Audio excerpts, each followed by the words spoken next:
Still have a lot to do, I still have to put away the chairs. But anyway, I've got all the chores.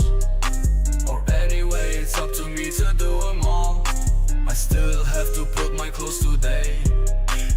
All in all, reality is cats, like an alley cat at your park. But now I gotta do your part. I got a day job and a night job and an interview at 5. You've gotten rid of both boyfriends and you've given me the green light. I got a day job and a night job and an afternoon away. You just waved a hand and we're engaged, you say. I've been up since 4 AM and finishing this at midnight. After this thing I should sell it and call it quits when the getting's good. I took a night at your new club today to take a break away from the rats. But now I got your locker stool and your car keys in my cart. I pick up the pieces left on the floor while you walk away like you don't care no more. I'm tired of cleaning every mess you make, slowly losing patience with every break. Every promise broken never leads to change. I'm the one who's always left rearranged. Your lack of effort shows clear as the day. I'll be sweeping you out when I find my way. Hey, hey, I'm the cleanup crew, fixing your mess just like it's new. Hey, hey, won't be here long, cleaning house, I'm moving on. Watching you take credit for the work I do, every single task I pull double through. Your empty words no longer faze me. Soon enough your history, just wait and see. Where's the spark, the dedication gone? I'm carrying weight, dragging us along. No more excuses, your time is past. This sweeps your fate, I'll make it last. Hey, hey, I'm the cleanup crew, fixing your mess just like it's new. Hey, hey, won't be here long, cleaning house, I'm moving on.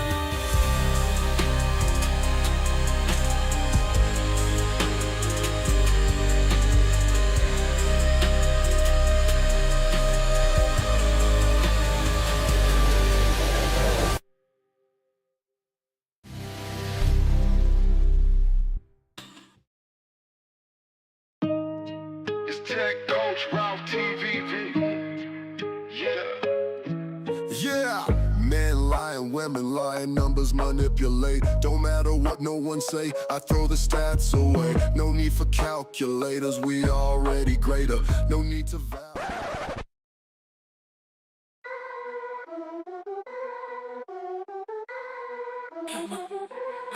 Where is my money? Tell me where. You wanna chit-chat, but I don't care. Can't be playing with my cash, no way. This disrespect can't be the play. Why you playing games with my cash? Owe me big, but you're acting rash. Said you pay me back today. Hey, now you're silent like it's all okay. Cash rules everything around me. Everything. Pay me what you owe, don't flee. Pay me. Dusty promises don't sue. No dusty promises. Gotta get straight to the loot. See you styling in your new threads. Spending freely while my wallet's dead. You think I won't come for my green, but I'm not backing down from this scene. Where's my money? You promised me. Where's my money? Quit the chatter and just agree. Where's my money? Your lies ain't funny, it's getting old. Pay me now before I get bold. Where's my money? Dusty excuses won't get you far. Up in the club, buying out the bar. Time to face up, you owe a debt. Avoiding me won't let you forget. Ducking calls like a ghost in the night. Running scared, but I'm ready to fight. No more stalling, it's time to pay. Running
empty promises don't suit. Just in promises, gotta get straight to the loop, to the loop.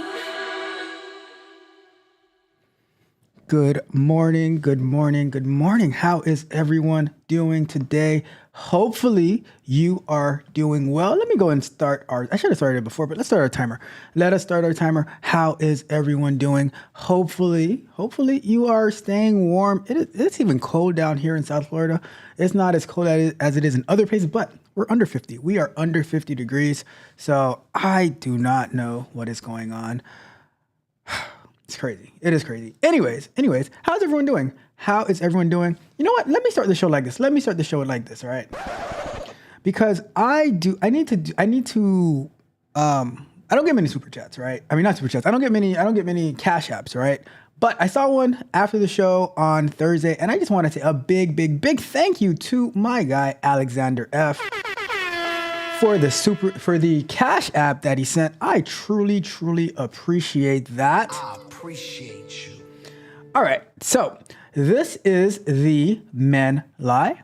Nope, not that one. This is the Men Lie, Women Lie, Numbers Manipulate show. There we go. Where we review the weekly economic numbers. You don't have that many data points for this week, which is good because we're going to keep the show short and sweet. We're going to keep it moving. That is the plan. But I'm Tech Coach Ralph. We are, as always, engineered to win. It's Saturday morning. It is Saturday, January 25th, 2025. Guess what? It's like we just started the year and we are just about in February already. Who can believe it? How can it be? Quick updates. We are going live tomorrow for DevOps, and then we'll be back on Monday morning for LLM.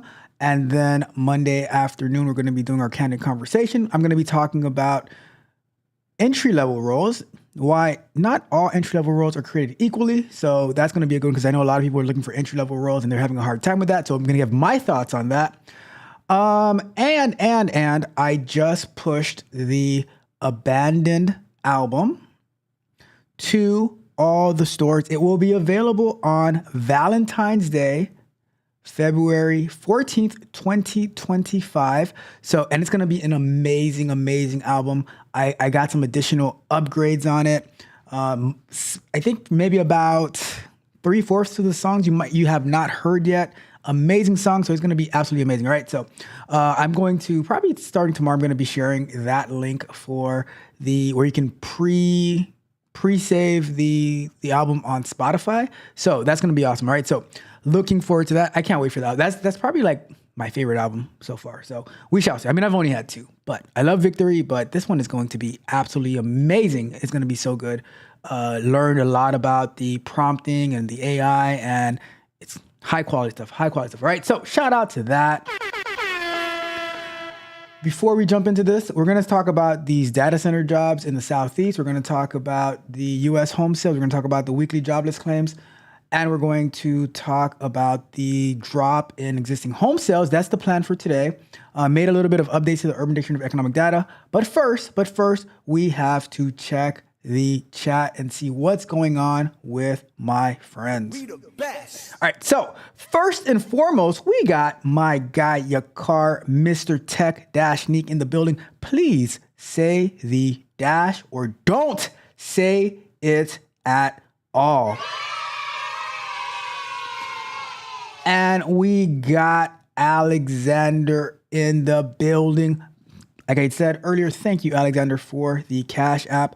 I don't normally check the Cash App. I was like, what is this? I'm like, oh snap, we got a Cash App from Alexander. So thank you so much, Alexander. He says he should have added exclusive.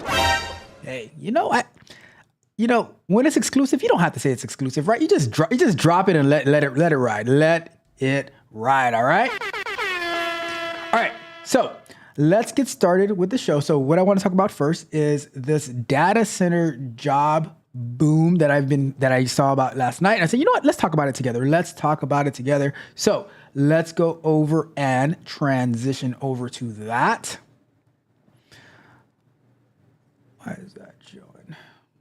Let's do that. Oh, I don't know what's going on with that. It'll be all right. Okay, so we have America's data center job hotspots. So it's what I read was that these there's been a big increase in these data center hirings, and especially in the Southeast. So I wanted to check that out with you guys to see and ask, like, would you, number one, would you be interested in working at a data center? Would you be interested, if you're not living in the Southeast, moving to the Southeast? Which, as we get into our existing home sales today, that might actually help you think about that, right? But what's the Southeast? So Southeast, I don't know if they can, I mean, Florida is technically in the Southeast, but the Southeast would be Georgia, Alabama. Where's Arkansas? Where is Arkansas? Arkansas, Louisiana. Maybe not so much Mississippi, right? But let's check the article. So this is from Axios. It says America's data center job hotspots.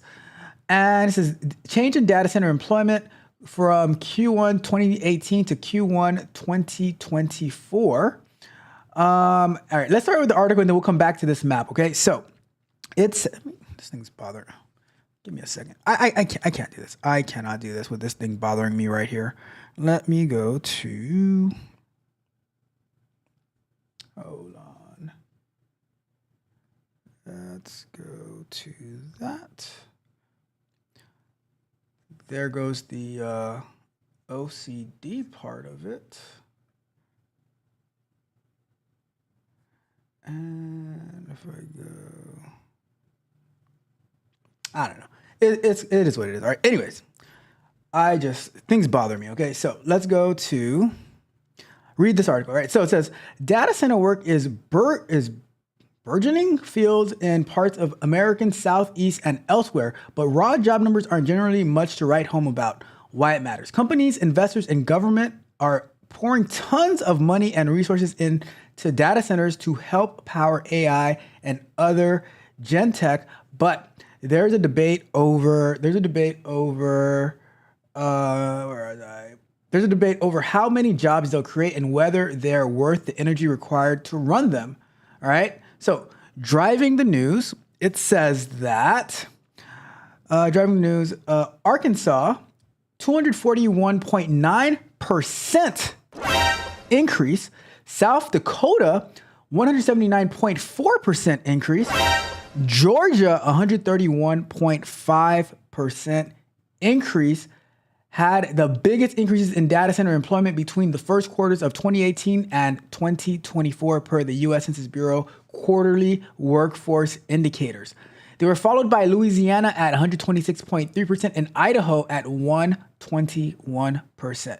Yes, but the raw numbers are often relatively small. Arkansas had only about 4,300 data center jobs in Q1 of 2024. For example, Georgia had about 25,000 and South Dakota just 394. So they're saying those percentages are cute, but the actual raw numbers are not so pretty. Fair enough. Zoom out, there were about 452,000 data center jobs nationally as of Q1 2024. That's less than 0.5% of all U.S. private sector jobs at the time. The caveat, though, these numbers include data centers as well as web hosting and few other related fields. The bottom line, major tech companies are spending unprecedented gobs of money on data centers, as Axios' Michael Flattery recently reported, but all those billions upon billions of dollars may not generate that many jobs, unlike other big spending booms. So, here's my thought on this article and on this data center, right? So I think it's cool that data centers are getting more, like they're expanding, because guess what? Data is key. Data rules everything, right? Data rules everything. But I think I'm going to go to this part of the article, right? So this part of the article is talking about, how is the energy worth it that's required to run these data centers? The problem with that thinking, though, is that the data centers, right, I don't think the jobs that like how many people the data centers are actually hiring is what's the most important part. I think the data centers, they facilitate the ability for companies to do many, many things, and for companies to actually be able to hire people. So you might think that, oh, there's not that many jobs being created by these data centers, right? But you don't need that many people to run a data center. However, the amount of work that can be done through these data centers and not having to self-host on premises all these servers and then having people to manage those servers, I think that is super, super important. And whether these data centers hire millions of people or where they hire thousands of people, I think the reach that they have in empowering small businesses. Here's an example. I run stuff on AWS, on Google Cloud Platform, not really on Azure yet, and by me not having to host these here, because generally hosting a website, that's pretty simple, right? You can do any hosting company. You can have and you can use WordPress. But when you're running real time applications, especially like for these SaaS companies, like when I figure out what I'm going to do with this content creation workflow, right? It's not going to be hosted on like a WordPress. It's going to need to have data and AI to power it and stuff like that. So it's going to need some type of data center to host it. So and then I'm able to extend that to the people that I'm working with, and my tech barbarians, all of that good stuff. So I think it's great that data centers are expanding to places that they have not been before, because there's a bunch of land that's not being used. And if these companies can buy them up and open data centers and give people some opportunities, and then give additional opportunities, not through their own hiring, but through empowering other companies to get started and do what they do, then I say go for it. So I think this is great news. More data centers are being built. They require tons of energy. Well, let's if we are the energy kings of the world, then let's get that energy. Let's get that energy. If we got to drill, baby drill, then let's drill, baby drill. But let's power these data centers. Let's run it up. Let's run it up. So that is my thoughts on that. Really cool stuff. All right, so we are going to jump into our Urban Dictionary of Economic Data, and you will start to see some of the enhancements minor enhancements, but you can start to see it. All right, so let's get to this. All right, so we have our dictionary, right? And guess what I added? I added the same economic indicator thingy that is on Bloomberg. We have it here now. We have it here, so let's clap it up for that. All right, I zoomed in. So let's see, what do we have for this week, right? So guess what? I haven't even used LinkedIn. So on Monday, it was a holiday. It was Martin Luther King Jr.'s birthday, or in observance of his birthday. And we had the inauguration of the 47th president of the United States, Donald J. Trump. And let me see, what else do we have? So this one we don't normally look at. We look at the continuous jobless claims. So we'll take a look at that, or the initial jobless. So, we never looked at the continuing jobless claims before. So maybe that's something we'll start looking at, right? We have continuing jobless claims. We have initial jobless claims. We have our, what is this global? We never looked at that before, the S&P one. But we have the existing home sales, and we have the University of Michigan consumer sentiments. So we'll take a look at that today, all right? So we'll get started with let's start off with the initial jobless claims. Let's get that one out of the way. And then we will take a look at the existing home sales, and then we will look at the consumer expectations, all right? So let's jump into it. Let's take a look at the initial weekly jobless claims, all right? So what is the weekly jobless claims? And let me see we will use a SOC analyst. How does the weekly jobless claims affect a SOC analyst? That'll be what we'll search for, right? But what is the weekly jobless claims? So the weekly jobless claims are, hold on one second, put this over here.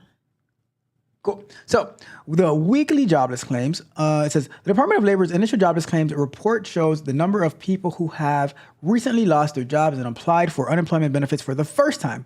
It's released every Thursday and gives a snapshot of how the job market is doing in the United States. Here's a simple breakdown. Initial jobless claims. Initial means these are people applying for unemployment benefits for the first time in a recent week. It doesn't include people who are already receiving benefits from earlier weeks. Why is this important? It's the number of claims. If the number of claims is high, it usually means more people are losing their jobs, which could be a sign that the economy is struggling on the struggle bus. If the number is low, it means fewer people are losing jobs, which often points to a healthier job market. How is this data used? The report helps businesses, government, and even regular people understand if the job market is getting better or worse. For example,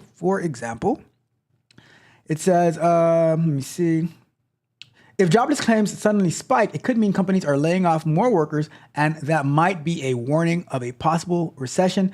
If claims are dropping, it may suggest that companies are hiring or keeping employees, which is a good sign for the economy. So in short, the initial jobless claims report is a quick weekly update that tells us how stable the job market is, giving us hints about what might happen in the economy.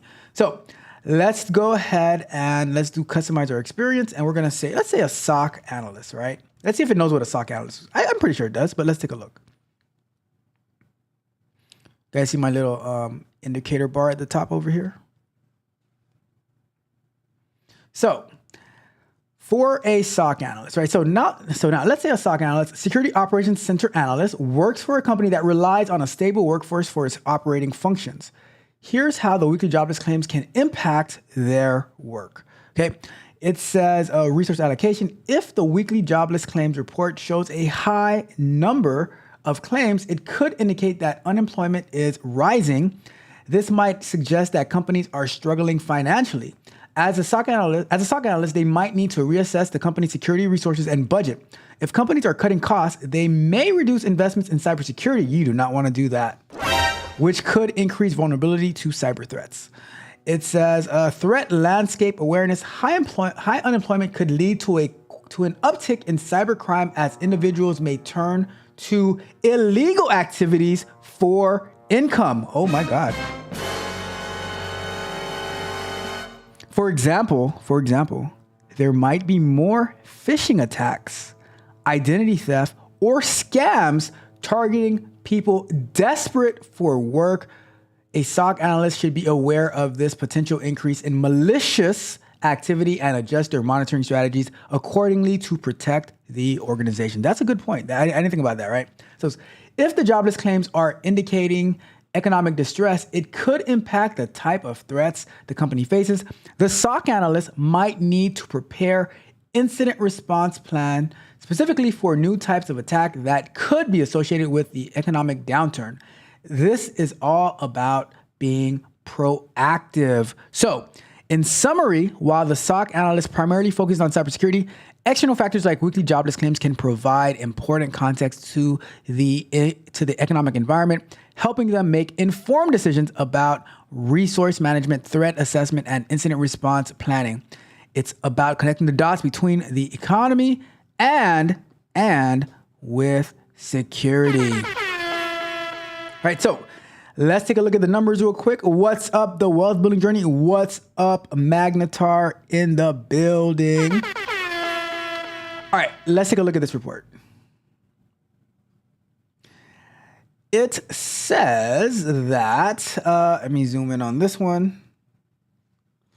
It says that in the week ending January 18th, the advanced figure for seasonally adjusted initial claims was 223, an increase of 6,000 from the previous week's unrevised levels of 217,000. The 4-week moving average was 213,500, an increase of 750 from the previous week's unrevised averages of 212,750. Let me see. It says the advanced seasonally insured unemployment rate was 1.2 for the week ending in January 11th. Let me see. And oh, look at this. So the advanced numbers for seasonally adjusted insured unemployment during the week ending January 11th was 1,899,000, an increase of 46,000. So if we go back and look at this, right? There goes that. So the continuing jobless. So does that mean the continuing jobless claims 1,899,000, where they? Ooh, that's like 30,000 more than expected. and the previous was 53. That's pretty crazy. And then the actual was 223, but the forecast was 221. The previous week was 217. Ooh, that's not a good sign. And we'll see how that goes next week. All right. All right. Let's go back over here though. So let's go down to the total number of continued weeks for claims for benefits in all programs for the week ending of January 4th was 2,301,359, an increase of 87,000 from the previous week. That's not a good sign. All right. It says, let me see. The initial claims for UI benefits filed for former federal civilian employees totaled 595 in the week ending of January 11th, an increase of 117 from the prior week. There were 334 initial claims filed by newly discharged veterans, an increase of 25 from the preceding week. There were 6,861 continued weeks claims filed by former federal civilian employees, week ending January 4th, an increase of 485 from the previous week. Newly discharged veterans claiming benefits totaled 4,479, an increase of 57 from the prior week. All right, the highest insured unemployment rates in the week ending January 4th were Rhode Island at 3.2, New Jersey 3.1, Minnesota 2.7, Washington 2.5, Illinois, Massachusetts, and at 2.4, California 2.3, Connecticut, Montana, and Pennsylvania at 2.2. The largest increase in initial claims for the week ending January 11th were Michigan at 14,985. They were 15 away from making it a smooth 15,000. That's harsh. California at 12,731, Texas at 11,439, Illinois 5,634, and Missouri at 4,845, while the largest decreases were in New York, negative 15,296, Washington, negative 3,877, Wisconsin, negative 3,830, Oregon, negative 2,954, and Minnesota, negative 2,046. All right, so there goes all of that. All right, so let's go back to full screen. Let me see who we got in the chat to see what is going on in the chat. People are fighting left and right. We got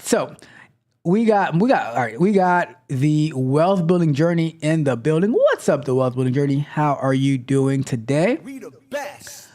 And we got Magnetar in the building.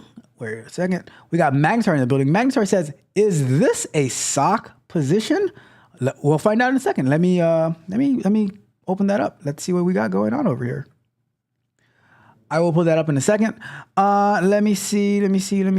And the wealth building journey says, on a somewhat unrelated note, RTO is real. Cue the dramatic music.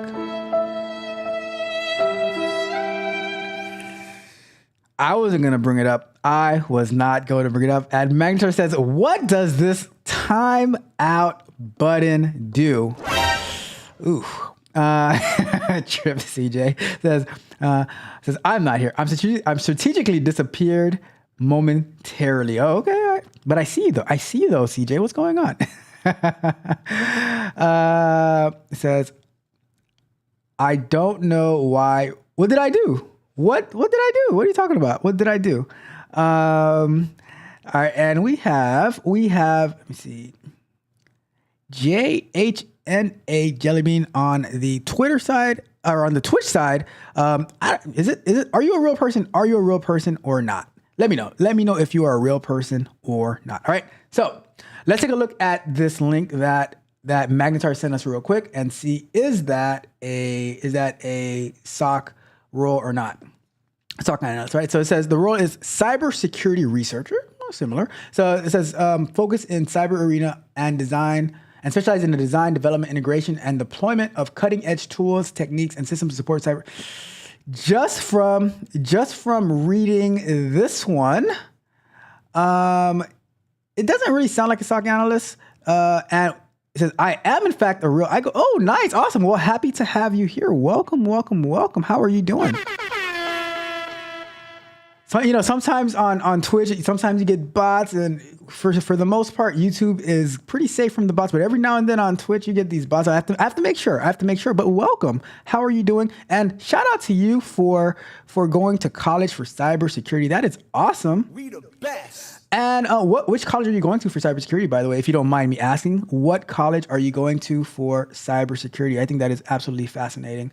Let me switch to this screen instead. Let's go here and we're going to go to that. Boom. Let's use this one instead. All right. So let's take a look at this job real quick that Magnetar has sent us. And it says, all right, so the duties, as a cybersecurity researcher for the CIA, wow. You will focus on in the cyber arena and specialize in design, development, and integration of deployment of cutting-edge tools, techniques, and systems to support cyber operations and other intelligence activities, leveraging advanced knowledge and tradecraft with regard to computer and network security. Cybersecurity researchers produce creative, innovative, and elegant solutions to some of the toughest challenges. You will utilize your technical skills, imagination, and ingenuity, initiative, and expertise to help develop, support, and execute agency's intelligence mission. Most positions are located in Washington, D.C. metropolitan area, but opportunities to serve and travel overseas exist as your career and abilities develop. So how do you get this job? You must be physically in the United States or one of its territories when you submit your resume via MyLink. You must be registered for the Selective Service if applicable. You must be a U.S. citizen and at least 18 years of age. Dual national U.S. citizens are eligible. You must be willing to move to Washington, D.C. area. All right, let's do this real quick. Let me just make sure. Washington, D.C. weather. And it is 29 degrees in Washington, D.C. right now. Okay, and the high of 39 degrees. Whew. Yeah. I don't know about that. I don't know. All right. It says you must successfully complete a thorough medical and psychological exam, a polygraph interview, and a comprehensive background investigation. For further requirements, all right, cool. So, minimum qualifications: 3 years of experience with a system programming language, preferably C or C++. So, this line right here, I'm going to say that probably takes it out of being a SOC analyst. Because the SOC analysts, while they might have coding experience and stuff like that, but it's mainly looking at data in logs and stuff like that and seeing what's coming into the system, looking at what's going out of the system. So this is probably not a SOC analyst, right? Knowledge of operating system concepts, Unix, Linux, Windows, iOS, and Android, such as security models, file systems, process management and isolation, inter-process communication, networking, and cryptography. Oh, we did a video on cryptography about maybe 4 weeks ago.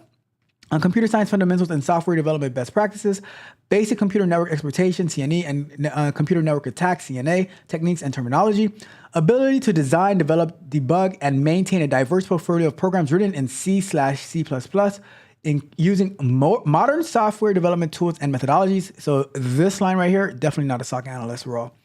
Ability to work effectively in a team environment with competing and ever-shifting priorities, ability to identify and manage risk. So this part would be a SOC analyst duty, but all the other stuff, those seem like a higher level. Where is Nightjade when you need her? Ability to demonstrate technical leadership, strong verbal and written communication skills, especially the ability to articulate technical requirements to a non-technical audience, demonstrated technical leadership, passionate about information security, ability to meet the minimum requirements joining the CIA, including U.S. citizenship and background investigation, desired qualifications, master's or doctorate in the following fields: computer engineering, computer science, software engineering, cybersecurity, information security. All right. So I'm going to go back to this. I'm going to go back to this real quick, right? It says proficiency with a scripting language such as Python, Bash, Ruby, or PowerShell. Remember Magnetar, I told you about that 100 days of Python? Every single course that we're looking at, they all do Python, right? From the large language models and AI to ethical hacking to what's the other course that we're doing? DevOps and stuff like that. The ability to do the following with the script language: automate tasks. Shout out to automators out there, to automation engineers out there. parse and interpret log output from operating systems, network devices, and infrastructure services, experience with kernel level programming, familiarity with assembly or one or more architectures, ARM, MIPS, x86, x64, familiarity with reverse engineering or exploitation, experience with vulnerability analysis or source code or source code or assembly, knowledge of exploitation techniques, familiarity with exploitation mitigation techniques, experience with Gita, IDA Pro, Binary Ninja, or similar suites of tools. Let me see. Knowledge of industry threats, knowledge of common reconnaissance exploitation and post-exploitation frameworks. We were doing reconnaissance on Thursday night, right? Knowledge of networking fundamentals at all OSI layers, experience in red teaming or pen testing, any of the following certifications, certified ethical hacker, certified penetration tester. So this role seems more in line with an ethical hacker or penetration tester than it does with the SOC analyst, right? And education, bachelor's degree in one of the following fields or related studies: computer engineering, computer science, electrical engineering, software engineering, or 5 years of hands-on or professional experience in one of the following fields: offensive security, system level software development, at least a 3.0 GPA on a 4-point scale. All right, so I'm gonna do something for you guys, right? Because I know that you paid about, when I say you guys, to the masses, you paid about $20,000 for a 6-month boot camp, right? So I'm gonna fix it for you. The same way I fixed it for Magnetar the other day, I'm gonna fix it for you, right? Let's do this. I'm gonna fix it for you. Edit HTML. I'm gonna be a little petty real quick. Where's Mitch where's my best friend when I need him, right? I'm gonna say, I need Alexis to show up so Mitch can show up. But we're gonna say, or and a big or a 6-month boot camp. Cyber security boot camp.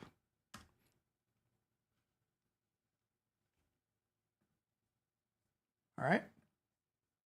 Boom. I fixed it for you. Now, feel free to apply with your 6-month boot camp to the CIA because, you guys put so much trust and emphasis on these boot camps when it's like, maybe you should do like I'm going to say, is it okay if I call you Jelly Bean? Because saying JHNA Jelly Bean is really, really long. So if, with your permission, I'm going to call you Jelly Bean, right?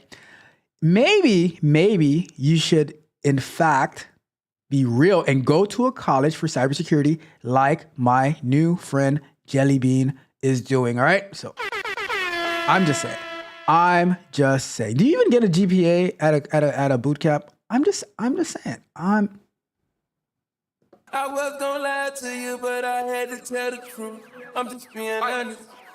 I'm just being honest, right? But to answer Magnetar's question from earlier, right?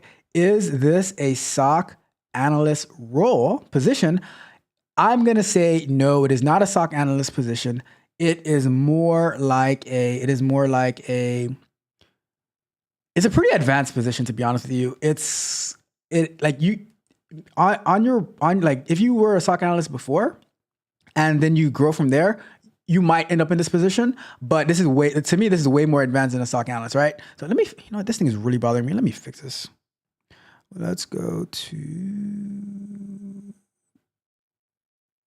add.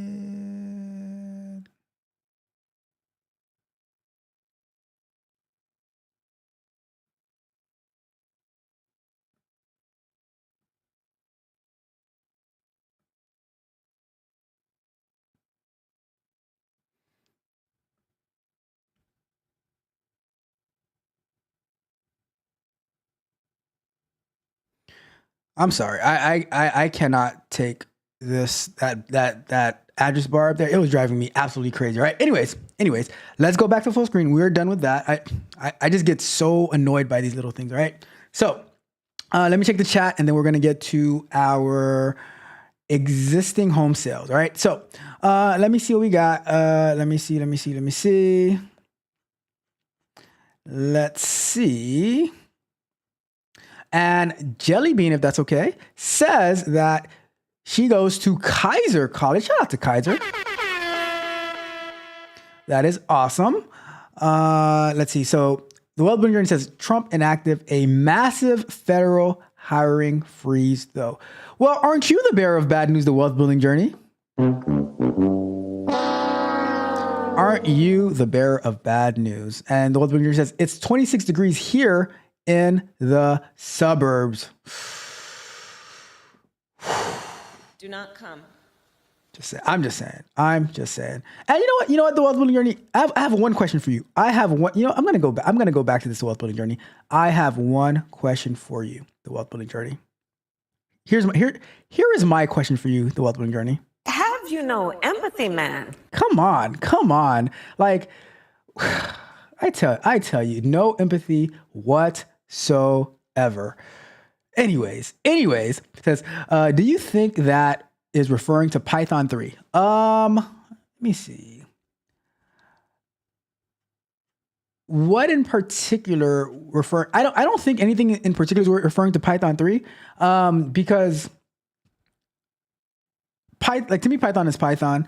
And not many people are using Python 2.7 anymore. So it's not like it's Python 3, but I didn't see anything. I didn't see anything that was specifically referencing to a particular version of Python. So I wouldn't really look too much into that. There was nothing that it just said proficiency with the scripting language. C and C++ are their own languages, and I can see why they would want. C and C++ programming because of the type of work that they'll be doing. C and C++. A lot of times they're used for it's not like they're not used necessarily for these little programs. They're used for like really strong deep coded programs and stuff like that, where it's hard to explain, like, because most of the programs you see built, they're going to be built on Java, in Python, stuff like that. But for these complex operating systems and stuff like that, they're going to be using C and C++, right? So, and it's a much more difficult language to learn, and that's what you start learning at like when you're going for computer science. That's like one of the first classes they give you is like C++ or C, one of those, and that's when I knew when I went to college for computer science that I'm like, I probably should have been more prepared. That was my first class when I got to college for computer science, and I was like, I have no idea what I'm doing. And that's why I say it is important. It is so important that if you have kids who are interested in computers, you have to get them to start understanding code now instead of when they get to college and they figure it out and they say, okay, write me a loop. You're like, what the hell is a loop? I was so lost when I got to college and I had to take C or C++, like intro to C. And I'm like, I have no idea what they're talking about, lady. Didn't understand what she was saying. Never actually did coding before. And that's what I got jumped. I'm like, all right, I don't know. This ain't for me, right? And Jellybean says, yes, thank you. Thank you so much, Jellybean. I appreciate you.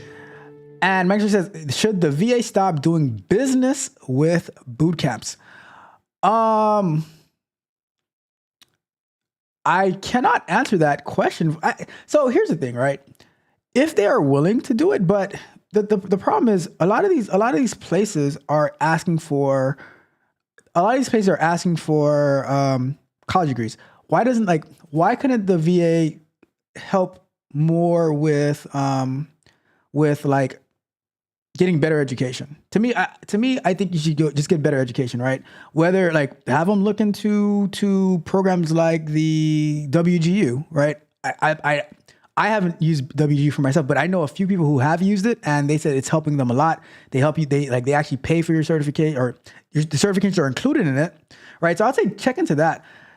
If boot camps can be helpful to a certain extent, like for me, if it was me, right, I personally wouldn't do a boot camp, but I would probably do an online course while going to school so that I can start getting, I can start doing it in parallel concurrently, so I can start getting the knowledge that helps me better with the schooling, and that I can start being job ready. So now that I'm done, I like now that when I'm doing school, all I have is practical, or all I have is the theory. I need to find a way to build the practical experience as well. So should they stop paying for it?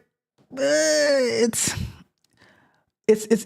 depends. It depends on what the goals are, and it depends how much it costs. Because I guarantee you this, right? If the VA is paying for it, they are like the boot camps are increasing the prices. They're overcharging for it because guess what? The government's paying for it. It's quote unquote free money. So it's tricky. It's tricky. And Magnetar, you know what, Magnetar? If the VA is paying for it, does that mean that I'm paying for it? Does that mean I'm paying for it? Magnetar. Do we need to have a conversation, Magnetar? I'm just saying. Robot Glock says certified ethical hacker sounds like the government approved bank robber. Ooh, that's an interesting point. I mean, you can just call him a senator or it doesn't have to be a government approved bank robber. It could be a senator. It could be a Congress, a representative. It could be a president. It could be a secretary of something.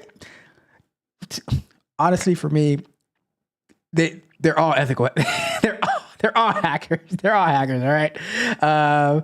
Let's see. Robot Glock says, as if Trump it wasn't already bad enough. Hey, everybody has their opinions. And it says MacBooks for the longest time used to ship with 2.7 as the default install. I think they upgraded when they moved to ARM M series architecture. Both of my MacBooks, they did not have Python on them. I had to install Python. Even actually all three of my MacBooks, my work one, my older one that I had from 2021, and the one that I got last year in 2024, they did not have Python on them. I had to install Python on them myself, so I don't know. And it says Robot Glock says, not to get too political, all that stuff is just misplaced blame and people bought it. It is what it is. It's a CV like rocket science to me. Let's see. We had Java as the intro to programming. Lucky you. I had C or C++, one of those. And I was like, man, this makes no sense not doing this. And it's crazy. It says, besides from what I'm hearing, it's only 90 days for the DOD at least. Let me see. It says, maybe give the new managers a chance to level up on their jobs before they hire more people. It says, plus, when you hire someone for a government position, you're kind of stuck. That is a great point. Like, you hire somebody in the government, you hire them forever, for life. It says, what's FTE? Isn't FTE like full-time employment? Let me see. It says, that's the news. That's all the news is talking about here. The hiring freeze and the RTO mandate and the polar vortex, 26 degrees, is soul crushing. Ironically, it's warmed up. It was only 10 to 15 degrees all of last week. Bruh. Whew. Yeah, that's what I thought. Full-time employment, W-2. Yep. Let's see. We got Peter Investor in the building. How have you been, Peter Investor? Shout out to you. Salute to you as well. Let's get it. All right. And Magnetar says you're only really stuck with an employee if they pass the probationary period and if they reach high years of tenure, 3 years. People can still get fired. Paperwork has to be on point. Well, that sounds a lot like being stuck with somebody for a long time. You know, I'm just saying. Congratulations. You played yourself. All right, let's move on into our home sales let's move on to our home sales, right? So let's go over to here. And we have our existing home sales for the month of December. So let's take a look at what that is first. Let's go to home sales. Existing home sales, all right? Not to be confused with the new residential home sales, all right? So this comes from the National Association of Realtors, NARS. The National Association of Realtors, and do me a favor, anyone in the chat, give me one or two different different roles that we can search for to customize our experience through AI to give us how does this existing home sales help or hurt someone in a particular industry. Could be some type of entrepreneur, it could be some type of it could be someone like Jellybean who is a student in cybersecurity. Maybe I'll search for that one first, and then whatever you guys give me, I will search for that as well. You know? So let me know as I read through this, right? So the National Association of Realtors, NAR, is a group that keeps track of homes being bought and sold. Each month, they release a report that shows how many homes that were already built, not new ones, were sold. This is called existing home sales. Here's what it tells us. How many homes people bought that month. It helps us see if more people are buying homes or fewer. Prices, are homes getting more expensive or are they getting cheaper? And the trends. If fewer people are buying it, it could mean the economy is slowing down. If more are buying, it could mean things are improving.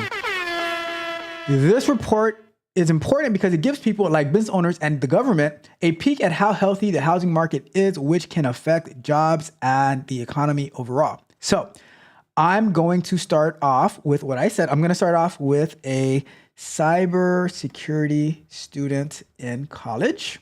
Right? Not in a boot camp, but in college. You know what? Maybe I'll search a boot camp too. I don't know. All right. So cybersecurity student in college, right? And it says, all right. So why is this report important to a cybersecurity student? While it might seem unrelated at first, right? This report can have an impact on many sectors, including cybersecurity. Here's a simple example to illustrate. So connection between home sales and cybersecurity. Economic indicators. High home sales often indicate a strong economy. When the economy is doing well, companies are likely to reinvest in technology, including cybersecurity infrastructure. For a cybersecurity student, this means more job opportunities in the future as companies look for ways to protect their growing digital assets. All right, I think that is a bit of a stretch on how the selling of existing homes will connect to cybersecurity students, but okay. So increased Internet of Things usage. As people buy new homes, they often invest in smart home devices like smart clocks, thermostats, etc., which I have smart clocks, I have thermostats, I have the Nest thermostat. It says, these devices can be connected to the internet, which means they can be vulnerable to hacking. Oh, see, now that's a connection. I like that connection. Cybersecurity students should understand the importance of securing these devices, as more of them mean more potential targets for cyber criminals. That is a good one. This economic indicator one, but this one, the increased Internet of Things, I like it, right? Local environment development, as a spike in home sales can lead to development in the local area, such as new businesses and infrastructure. As new businesses emerge, they will likely need cybersecurity professionals to protect their data and networks. For students, this means potential internships or job offers in their local communities. I like that one as well. And lastly, personal data breaches. When people move, they often share personal information during the home buying process. Cybersecurity students need to understand how to protect sensitive information that's exchanged during such transactions, like financial documents or personal identification. This is an area where they can focus their studies or projects. I like. So out of the four, I think three of them are on point. The first one was kind of shaky. We got off to a shaky start, but I think that was absolutely awesome. So I like that. I like that a lot. All right. Okay. So in conclusion, in summary, the existing home sales report might seem like just a housing market statistic, but it has broader implications that can influence job markets, cybersecurity practices for new technologies, and personal data protection strategies. As a cybersecurity student, being aware of these connections not only broaden your perspectives, but also helps you understand the real world application to your studies. I think that one was absolutely awesome. Let's get it. All right, let's move. Let me try the one that, let me see that, and you know what? I will find that. I will find that for you as well. That's a great suggestion. All right. So Wealth Journey also said a social media content creator. How does that impact? Let's take a look at that one.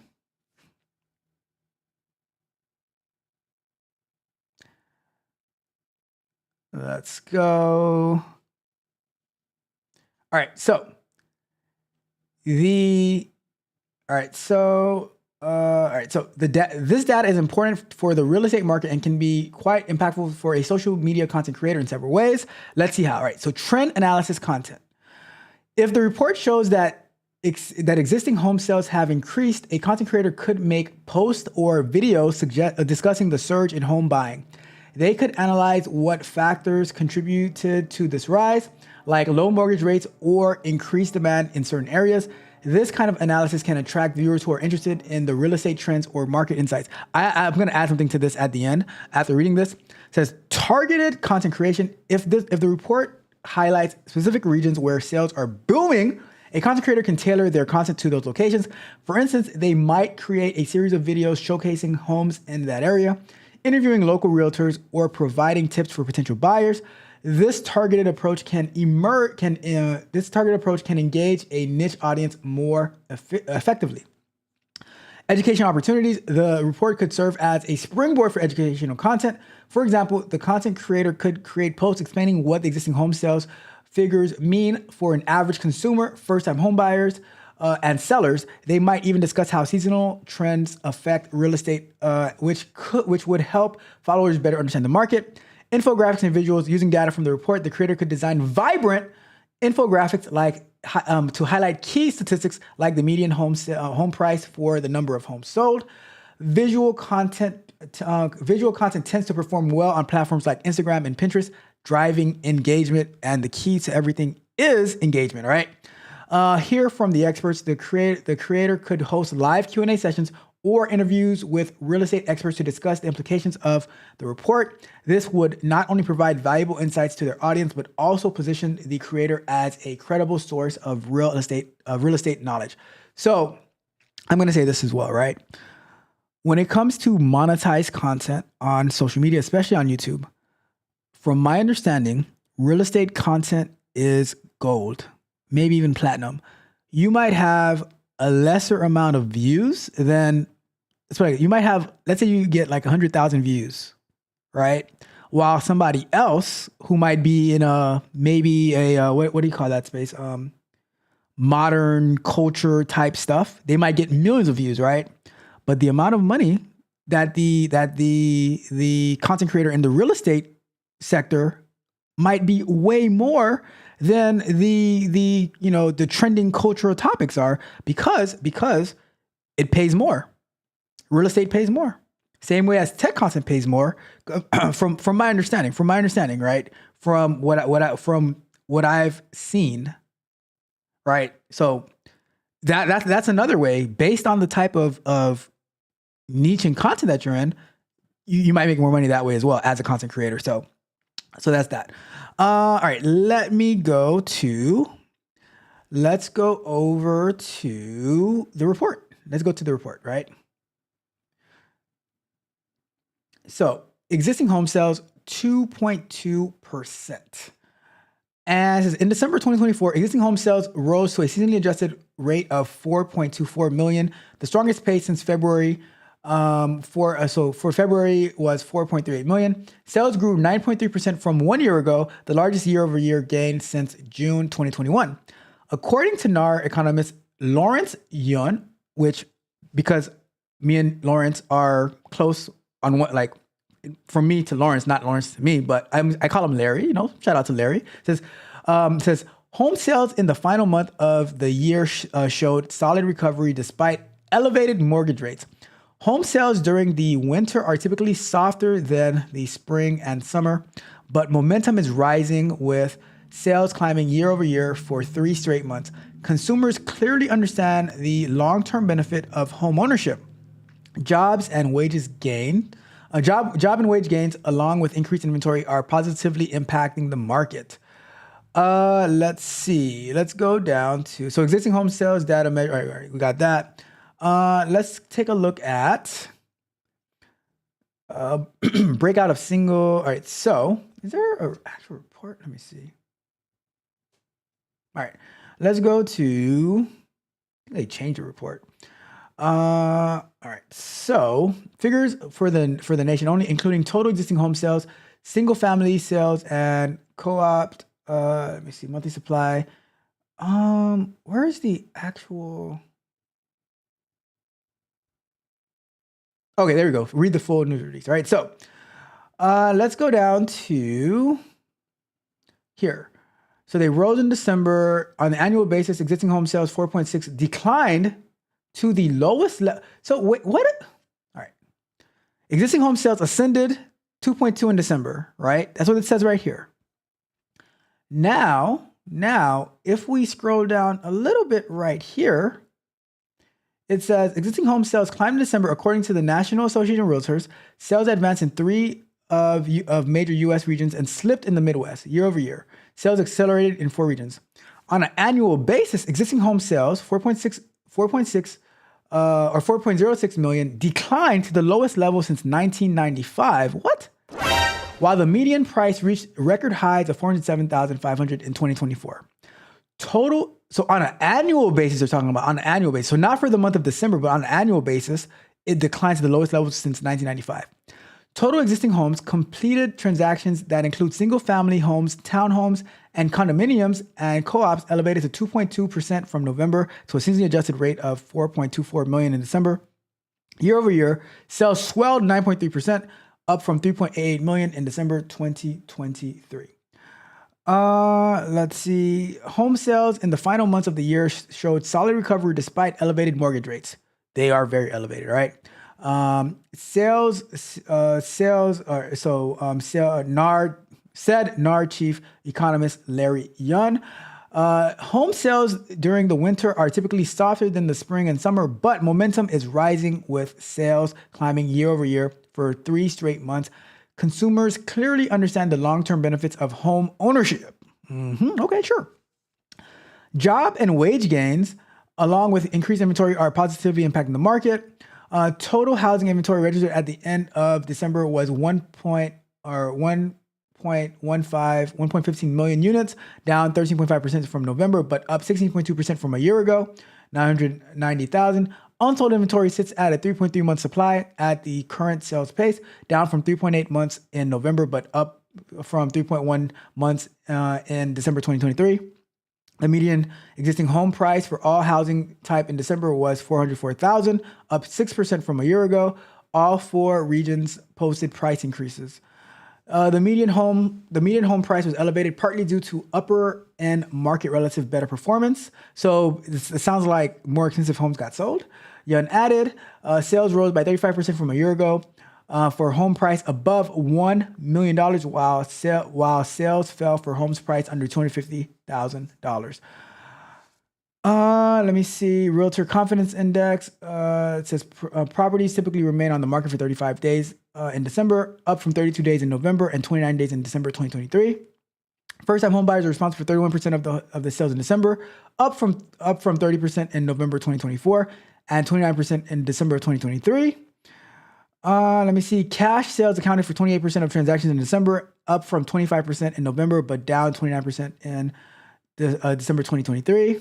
Individual investors or second home buyers who make up many cash sales purchased 16% of homes in December, up from 13% in November and identical to December 2023. Distressed sales, which include foreclosures and short sales, represented 2% of sales in December, unchanged from November and the previous year.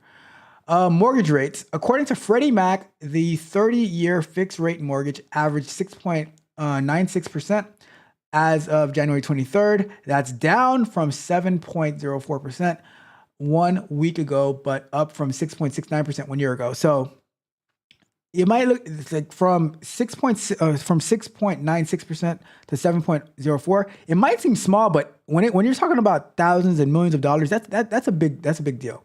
Not as nice as 6.9%, or not as nice as when it was like 2.8% for interest rates, right? So I'm pretty sure like almost not many people are refinancing right now. The single family and condo co-op sales. Single family home sales moved by 1.9% to seasonally adjusted annual rate of 3.83 million in December, up 10.1% from the prior year. The median existing single family home price was $409,300 in December, up 6.1% from December 2023.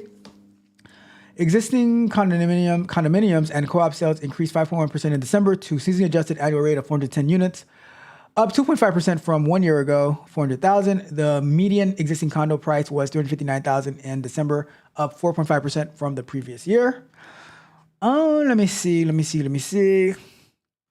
Regional breakdown. So in December, existing home sales in Northeast grew 3.9% from November to an annual rate of 530,000, up 10.4% from December 2023. Median home sales was 478,900. In the Midwest, existing home sales slid by 1% in December to an annual rate of 990,000, up 6.5% from the prior year. The median price in the Midwest was 298,600, up 9% from December 2023. Existing home sales in the South increased 3.2% in November to an annual rate of 1.93 million in December, up 9% from 1 year ago. Median price was 361,800. And the West rose 2.6% in December to an annual rate of 790,000, up 12.9%. The median was 614,500. So that is all for this for the existing home sales report brought to us by the National Association of Realtors, which we did have this. I just wanted to pull this up. So the U.S. home sales, we read this already, but the lowest levels in 2024 since 1995. That is a lot. We're not going to rehash the whole thing, but it was just pretty interesting that about, was that 30 years? The lowest in 30 years for 2024. So it is what it is. It is what it is, right? So let's go back to full screen. And let me check the chat before we get to our last topic of today, which is going to be the consumer sentiment index, right? So Robot Glock says, cybersecurity field desperate to hire. If you have a CSSP or a CISSP, it's unlikely you will be out of work for more than a week between gigs. Tough test though. I haven't tried them yet.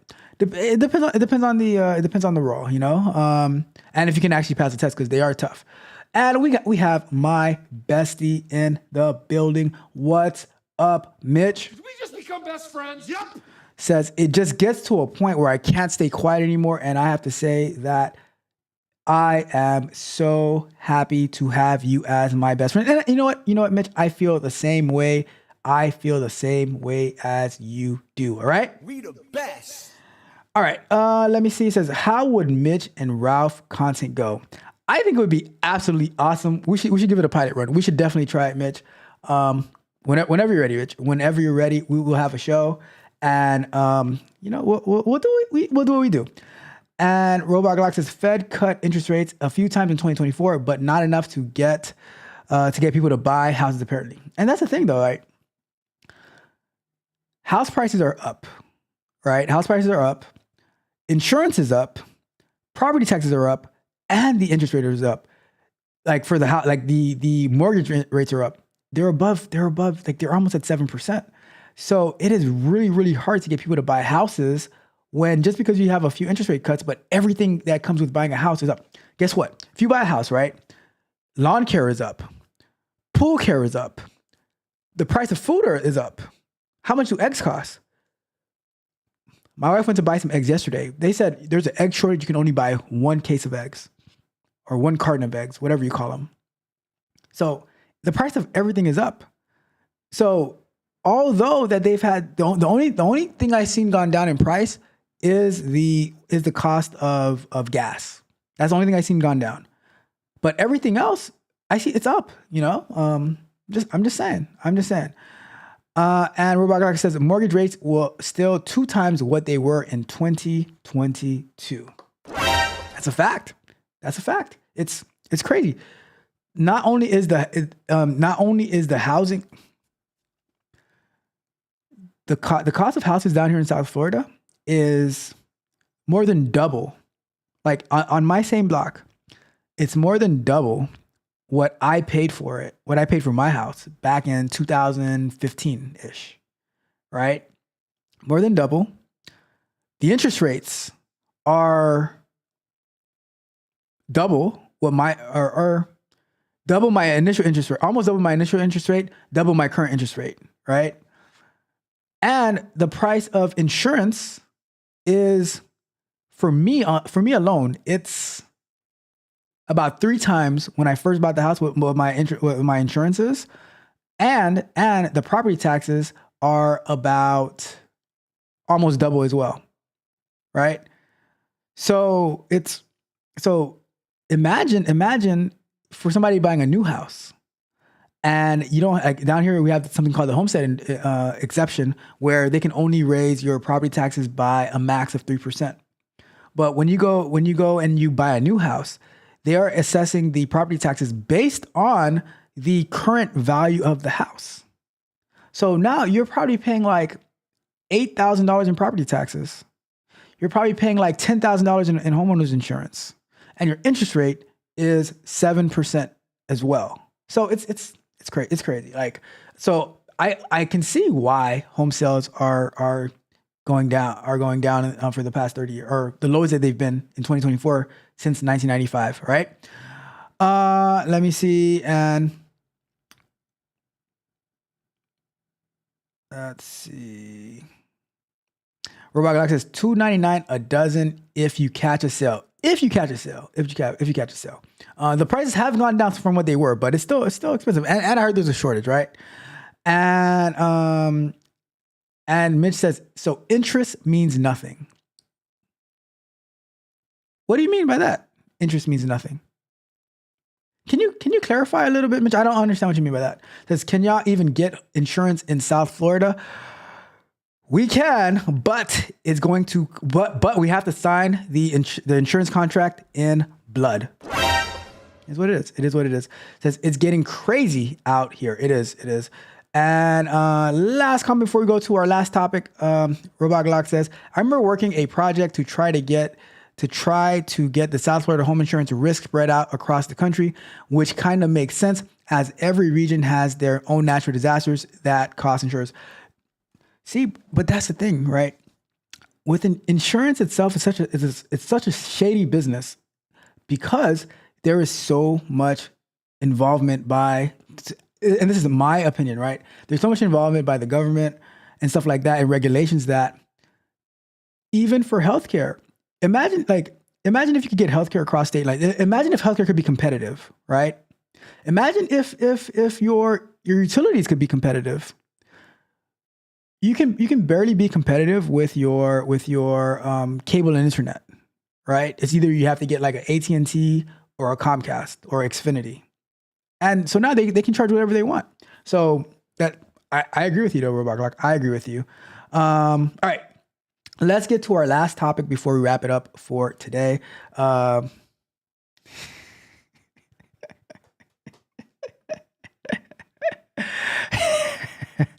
All right, Magnetar, I will gladly oblige. Congress, I blame Congress. All right, there, you're right, Magnetar. Let's say Congress. All right. All right, let's go to our last topic, which is going to be the consumer sentiment by the University of Michigan. Let's go over to here.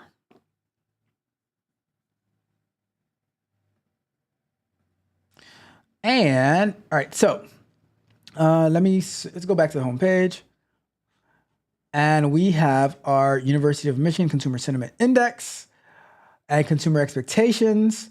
Let's see what that is first, right? And drop me some roles in the chat that I can look for to say. Drop me some roles in the chat so that I can look for how the University of Michigan Consumer Sentiment Index relates to that particular role, right? So let's go to consumer, and we have University of Michigan Consumer Sentiment Index. So what is it, right? So the University of Michigan's Consumer Sentiment Index is a survey that asks people how they feel about the economy. It gathers information about what people think about their current financial situation, how they feel about spending money, and what they expect for the future. The survey results are combined into an index, which is like a score that shows whether people feel positive, negative, or neutral about the economy. This index is important because it helps us understand how confident people are about spending money, where my money, right? Says when people feel good about the economy and their own financial situation, they're more likely to buy things like clothes, gadgets, and cars, which helps businesses grow and create jobs. If the index shows that people are worried, they might spend less, which can slow down the economy. Economists and government officials use this information to make decisions about things like interest rates and economic policies, helping them support a healthy economy, right? So, a geologist? Is that a geologist? All right, fine. Let's go to geologist.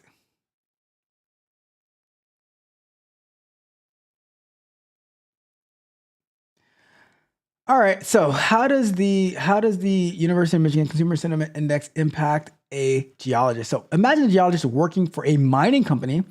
The UMCSI is currently showing a high level of consumer sentiment, meaning people are feeling optimistic about the economy. As a result, consumers are likely to spend more money, which can boost the demand for various resources like metals, coal, and rare minerals used in technology. Okay, fair. It says increase investments. With positive consumer sentiment, companies may be more willing to invest in exploration and mining projects. This could lead to more funding for geological surveys, which typically require geological expertise to assess potential mining sites. Job opportunities. Enhanced corporate investments in resource extraction often lead to increased hiring within the industry, including roles for geologists. A favorable economic outlook could mean more opportunities for geologists to find work and advance their career. Market demand. A high consumer sentiment index may signal that the economy is growing, which increases the demand for construction material, energy resources, and other geological products. Geologists need to understand these trends to plan their explorations and extraction strategies effectively. Resource pricing. Consumer sentiment can also affect the price of minerals and resources. If sentiment is high and demand rises, prices may go up, making previously unprofitable mining operations viable. A geologist would need to be aware of these dynamics to advise their companies on exploration priorities. All right, so pretty much, if I wanted to get a nice, huge, Jesus piece right here, the geologist would help me do that, and that's why they might get hired if they want to go mine some gold, so that I can get a nice Cuban link Jesus with a Jesus piece medallion on there. Right? So there we have it. All right, so let's go to. Is hilarious. All right, let's see if this actually works this time, because you guys know how the University of Michigan website is. Sometimes it works, sometimes it doesn't. So the moment of truth. Nope. Do not come. All right. Let me see. Oh my goodness. Let's see if we can figure this out. Let's see what happens. University of Michigan. Consumer sentiment. What if we try to click on this? Any luck? All right, we got that. But that's not the one we're looking for. Let's go to. Okay, so I don't know. Whenever I click it from my link, it doesn't work. When I click it from Google, it seems to work, right? So the survey of consumers. So all right. So index of consumer sentiment 71.1 in January 2024. December of 2024 was 74, and January of 2024 was 79. It dropped a little bit between December 2024 and January 2025. It says current economic situations. It dropped very little in January from here. The consumer expectations, though, that took a pretty big drop of like 4 points between December and January. So let's take a read. It says consumer sentiment fell for the first time in 6 months, edging down 4% from December.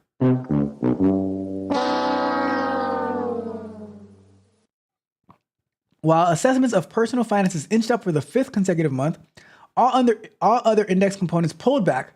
Indeed, sentiment declines were broad-based and seen across income, wealth, and age groups. Buying conditions for durables softened but remain about 30% better than 6 months ago amid persistent views that purchasing now would avoid future price increases.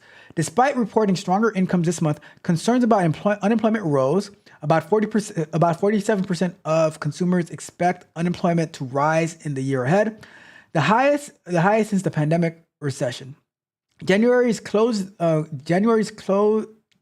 closed on Inauguration Day, and consumers of all political leanings will continue to refine their views as Trump's policies are clarified and implemented. Year ahead, inflation expectations soared from 2.8% to 3.3% this month.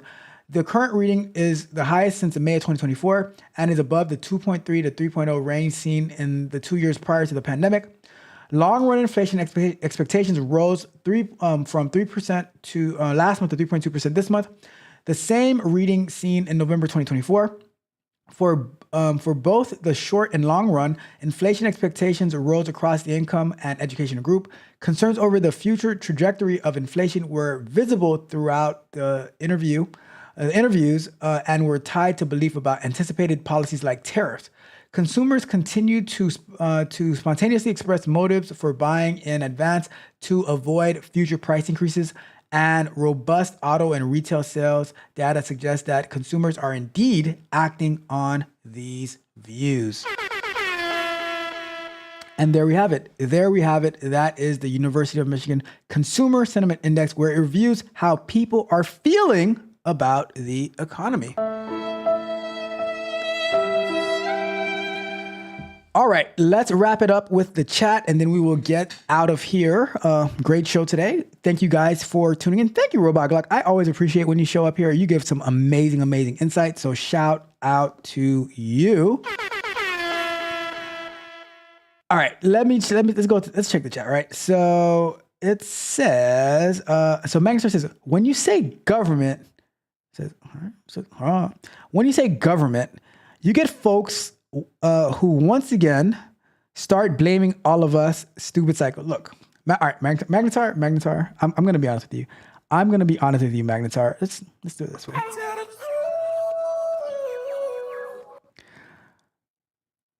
When we say government, Magnetar, nobody, absolutely nobody, Magnetar, thinks about all the government employees. Nobody thinks about the only reason we think about Magnetar when we say federal workers, right, having to go back to office. That's the only time I think about that. But when I say government, and for the most part, when I hear people say government, we're not thinking about all the individual federal employees. We're thinking about the actual government of Congress and the presidency and maybe even the Supreme Court. But I certainly am not thinking about you when I say government, because you don't make the policies. You might enforce some of them based on your role, and even what you do, Mac. I know what you do. You don't do policy stuff. But I'm talking about the policies that come out. That's what I mean by government, like the laws that are passed, which is done by Congress. But I think for the most part, when people say government, they're thinking about the faces that you see, the ones who speak on the news shows and have these crazy takes and stuff like that. So I could be wrong. Let me know. You guys in the chat, when you hear government, do you think about Magnetar, or do you think about about Trump? Do you think about Nancy Pelosi? Do you think about what's the news? The Democratic guy, Hakeem Jeffries? Do you think about Mitch McConnell? Do you think about Chuck Schumer? Whatever the other guy's name who took over for Chuck Schumer? Who do you guys think about?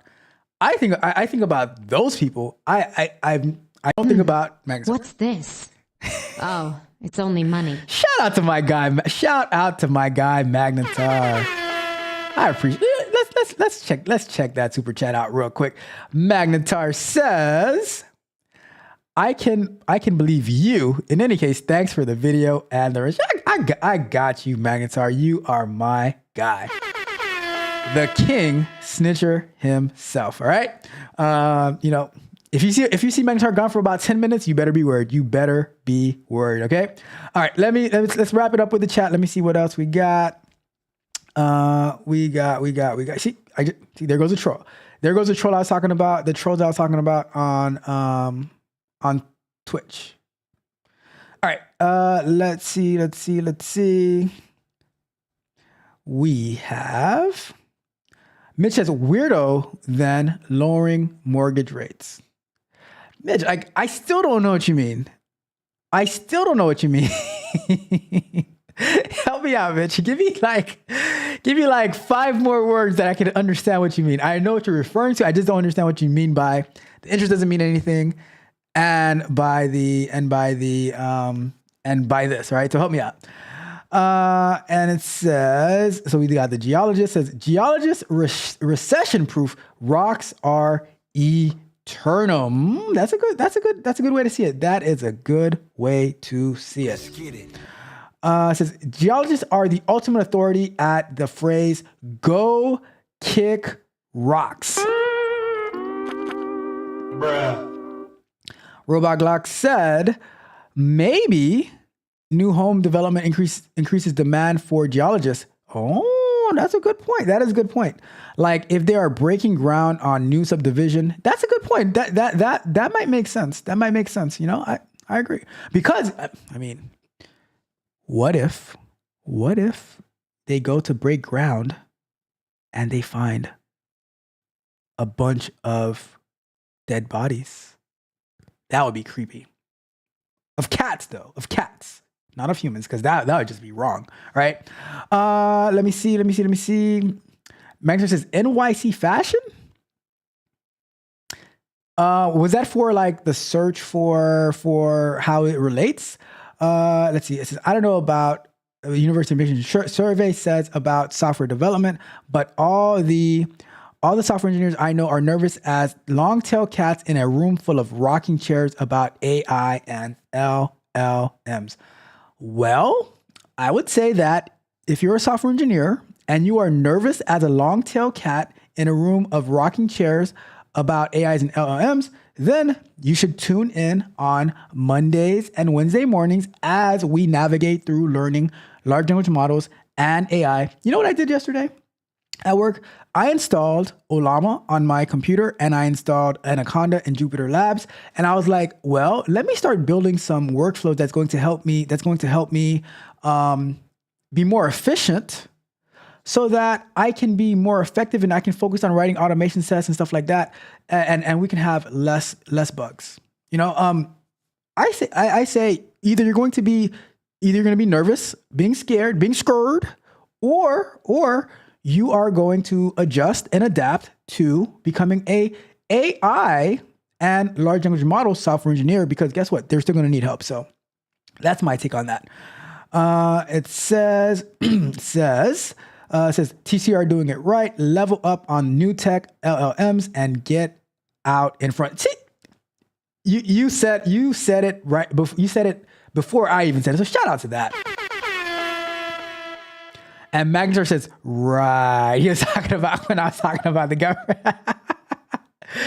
He's saying only the people. I did not say that. Honestly, I value the work that Magnetar does way more than the people that they put out in front of us, because Magnetar's not a politician, and so Magnetar has no reason to lie to us, right? We're not voting for Magnetar. Those politicians, I don't trust the word they say. Miss says, where the party at? A.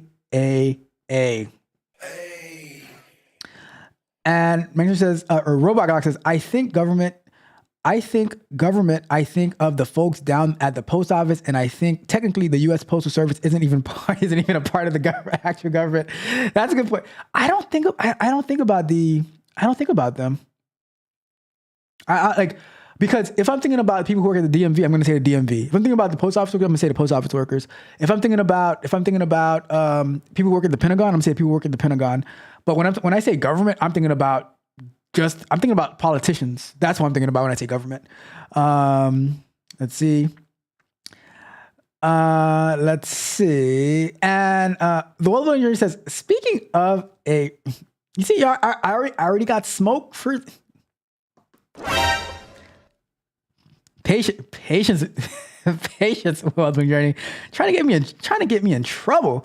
And Mitch says, y'all better know, Ralph. He's serious. He throwing shade. Throwing shade at who? I don't throw shade at anybody. And we got my new friend Jelly Bean says, thank you. No. Thank you, Jelly Bean, for being here. Being that you're and you know what, Jelly Bean, I have a question for you. What sector or aspect of cybersecurity are you thinking about going into? Because there are so many different roles. We spoke about SOC analysts. There's ethical hacking penetration testing. There's the GRC. So many different roles. What are you looking into going into? It is very, very important to start looking into that now, because you don't want to just go through the whole thing and then you're done. You're like, oh, I don't, now I have to figure something out. But definitely enjoy college, get your certifications. And on Thursday nights, Jelly Bean, we are learning ethical hacking on Thursday nights, where we just finished going over the reconnaissance phase, which is information gathering. That was part 1. We're gonna do part 2 this coming Thursday. So it will be streamed to Twitch as well, and it's more people on YouTube if you want to join the conversation on YouTube, but it will be on Twitch as well. So join us over. You can join us on Thursday nights, because I think this is right up your alley. So looking forward to seeing you there. And let's see. Mitch says, I'm trying to install a new speaker into one of these monitors before I crash out. Well, Mitch, let's get it. And Mitch says, patience is a virtue. Me and Patience, we do not get along very well. Says, you got smoked. It's your channel. You can grant ranches to whoever you see fit.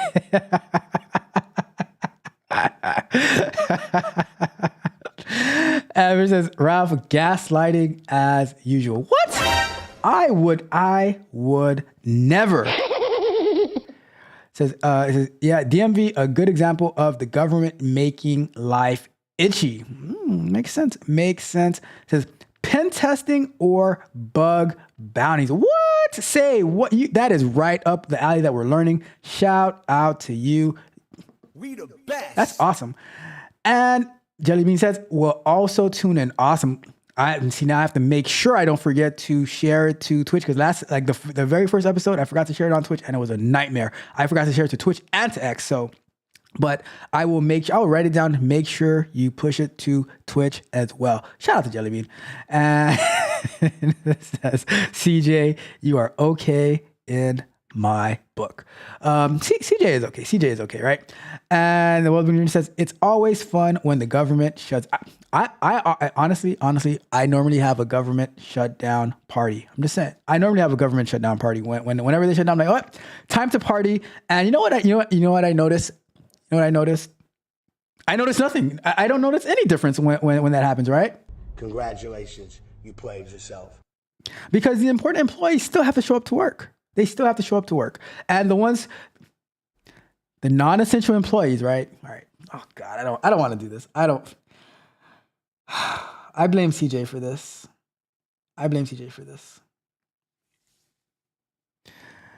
If you can consider somebody non-essential, right? Why don't we just privatize it and have it contracted out? I didn't say it. I did not say that. I did not think out loud. I did not say that. I take it back. You know what? You know what? Scratch that from the record, right? Scratch that from the record. I'm just saying. Even when you hate work from home. And Jelly Bean says, been working with Wireshark recently. Nice. We're going to be getting into Wireshark probably, I don't know when exactly, but sometime in a few weeks to a few months, we should be getting into Wireshark as we get into that aspect of penetration testing. Awesome. And it says, Mitch says, are you leaving the Porsche today? You know, Mitch, to be honest with you, I was either going to push the show up or I was going to cancel the show because I was going to go to competition training today, but I was like, you know what? They're going to have it next week. So I'm like, and I'm on call today. So I'm like, you know what? It's okay. I'm going to do the show. I'm going to stay on call and all of that good stuff. So that's why we have a show today, but it was either going to be really early or it's going to be canceled, but I'm happy we're here. I am happy we're here. I might have to make some adjustments next time, maybe do it later, maybe do it earlier if I have to go to competition training. So we shall see. We shall see. And Jellybean says, I'm sick right now though. So, that sucks. That sucks, Jellybean. Hopefully you get better soon. We're sending positive energy to you so that you can feel better soon. All right. And it says, did YouTube block that comment? Which comment? Which comment? Did I miss a comment? Let me see. I didn't. Which comments? Put it again, Meg. Sorry, put it again. And if you put a comment, I don't think YouTube would block it as since you have a wrench. And the one lady says, no, I did not say that. Nope. See, we gotta go. We gotta go. I did not say that. I don't know what you're talking about. We've been told to wrap it up. So I don't know what you're talking about. Says, is that my... You let me borrow it, Mitch. You let me borrow the pen, so I know what you're talking about. And says, wait, you blame me.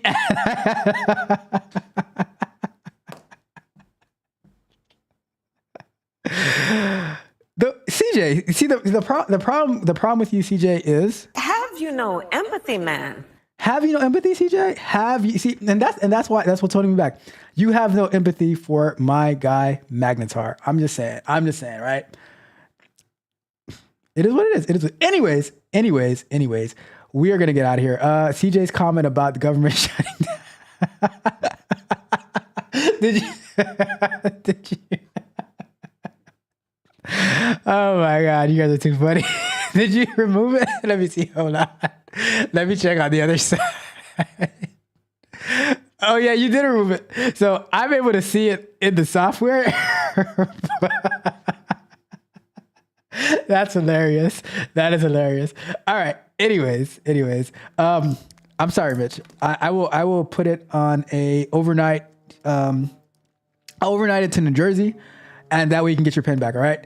Let's see. And Robot Galaxy says, thanks for the stream. I'm gonna try to catch one of your large language model streams this week. Might help calm the nerves.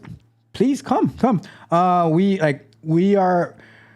We're gonna be getting into, what are we doing this week? I don't even remember. I have to check what we're gonna be doing, but I'll mention it tomorrow. But we'd love to have you there, and it's actually really fun. Last week we ended up building out the webpage summarizer using Olama, so that was pretty cool, right?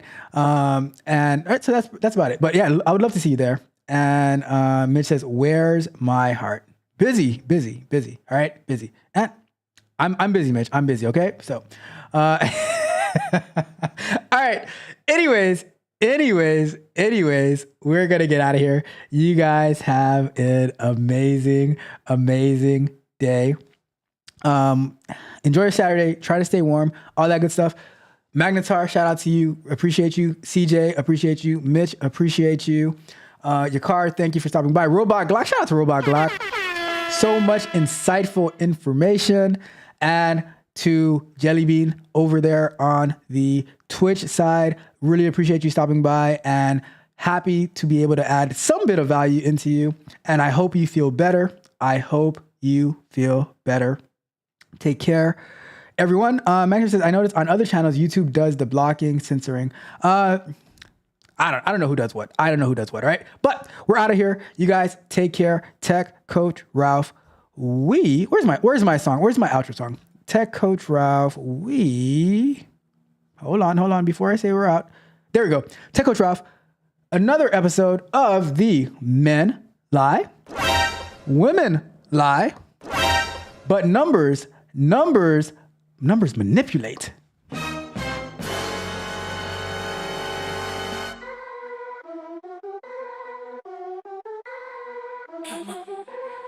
Where is my money? Tell me where. You wanna chit chat, but I don't care.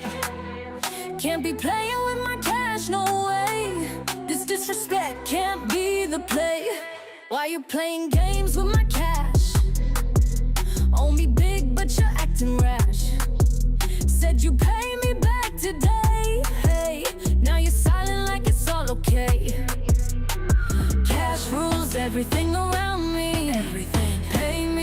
what you owe, don't flee. Pay me. Dusty promises, don't sue. No dusty promises. Gotta get straight to the loot. See you styling in your new threads. Spending freely while my wallet's dead. You think I won't come for my green, but I'm not backing down from this scene. Where's my money? You promised me. Where's my money? Quit the chatter and just agree. Where's my money? Your lies ain't funny, it's getting old. Pay me now before I get bold. Where's my money? Dusty excuses won't get you far. Up in the club buying out the bar. Time to face up, you owe a debt. Avoiding me won't let you forget. Ducking calls like a ghost in the night. Running scared but I'm ready to fight. No more stalling, it's time to pay. Running out on me is not okay. Where's my money? You promised me. Where's my money? Quit the chatter and just agree. Where's my money? Your lies ain't funny, it's getting old. Pay me now before I get bold. Where's my money? Cash rules everything around me. Everything. Pay me what you owe, don't flee. Pay me. Dusty promises, don't sue. No dusty promises. Gotta get straight to the loot. To the loot.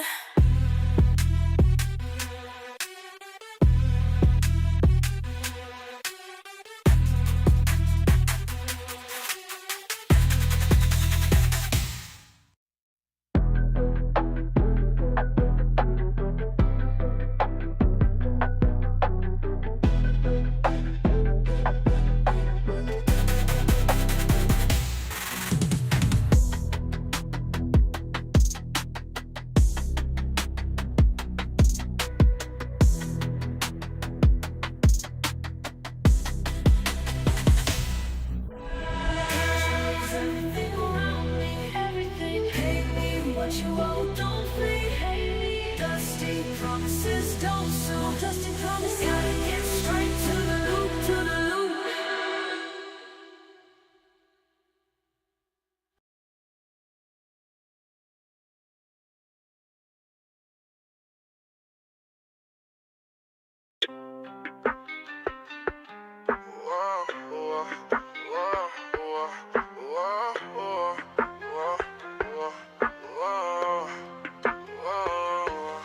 People yap about the dreams they chase. Big plans on show in a noisy space. Talking loud but moving slow. Hollow words where actions go. Shut up and produce, get things done. No one cares about talk spun. Prove your worth or walk away. It's about the work you lay. Empty promises fill the air. Procrastination everywhere. Stop the act, just make the move. Whoa. Show your grind, let talent groove. Whoa. Shut up and produce, get things done. No one cares about talk spun. Prove your worth or walk away. It's about the work you lay. Enough of words, let's see the deeds. Don't just plant but sow the seeds. Show the grit beneath your skin. Let the real work begin. Shut up and produce, get things done. No one cares about talk spun. Prove your worth or walk away. It's about the work you lay.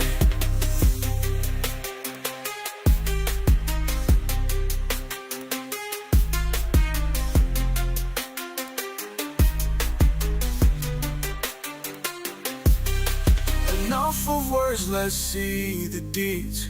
Don't just plant but sow the seeds. Show the grit beneath your skin. Let the real work begin. Shut up and produce, get things done. No one cares about talk spun.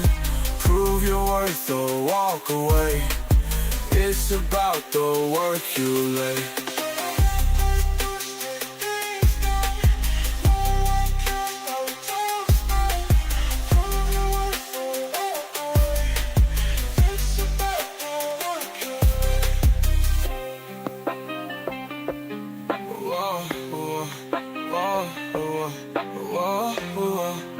whoa, whoa, whoa.